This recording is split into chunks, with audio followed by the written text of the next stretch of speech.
Faith, religion. Such things can be found anywhere you may look. And such is still the case in the world of Kronoja. But what faiths can be found in this world? Well, that is a question we will be answering today. So sit back, have your notebooks at the ready, as we go over the faiths and gods of Kronoja.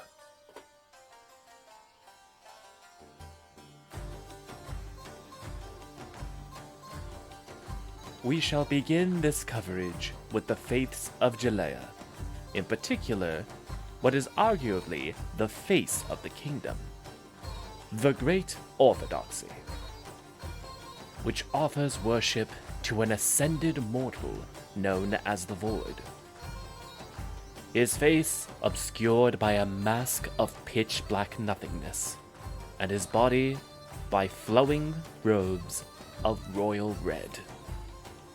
He represents eternity and infinity, the never-ending constants of the universe. For when the universe itself comes to an end, the Void will remain.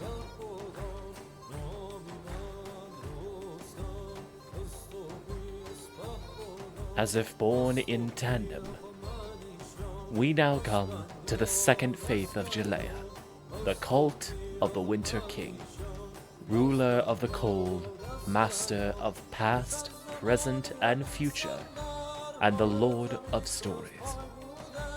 He takes the form of 3 suits of armor. The first, the Lorica Segmentata of the Old World. The second, a suit of plate armor of the modern era. The third, a sleek suit of armor made from civilizations yet to come.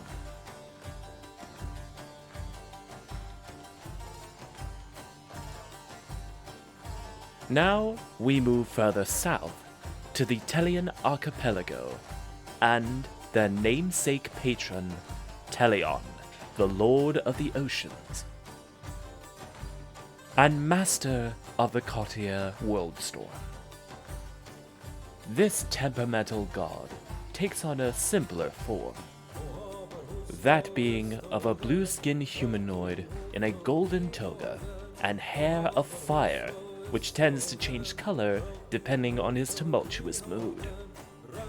And by the winds of the courtier, he has quite the short temper, unlike his more stoic sister, Vargabor, Lady of the Wilds.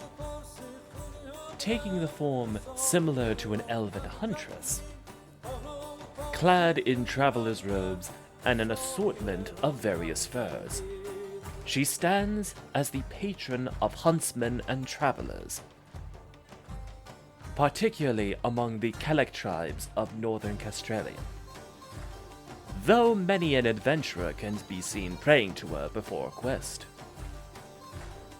While she manages the hunt, her husband, Darenson, is the Lord of the Harvest. Clad in simple workers' clothes of various browns and beiges, those who worship him are often found among farmers, workers of the vineyard, and any who seek to grow a crop.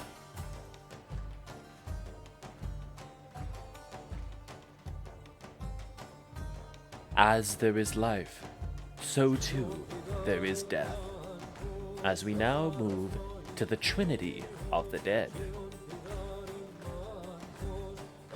Each of them taking on a form similar to an animal, for reasons unknown to mortals. First, we have Anadis the Judge, the jackal with scales in hand, who weighs the souls of the deceased against the sins they committed in life. Then we have Mallet, the owl who guides the souls into the paradise.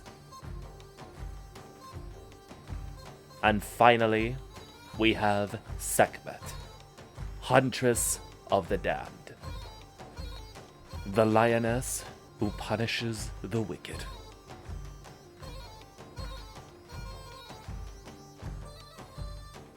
Unfortunately, I'm afraid time is running a bit short today, but there is one more god we can cover before we end the lesson. Lord of the Golden Sands, Father of Dragons, Aramen Zadra, the Golden Dragon of Seltan. And with that, I'm afraid I will have to call it here, as time is running short IRL, and I am still working on expanding the Pantheon. However, expect part 2 of this overview to be uploaded soon, along with more direct coverage for each individual god and goddess. If you want to see this kind of content, do be sure to help it along in the algorithm any way you can. Other than that, thank you very much for watching, and I hope to see you next time.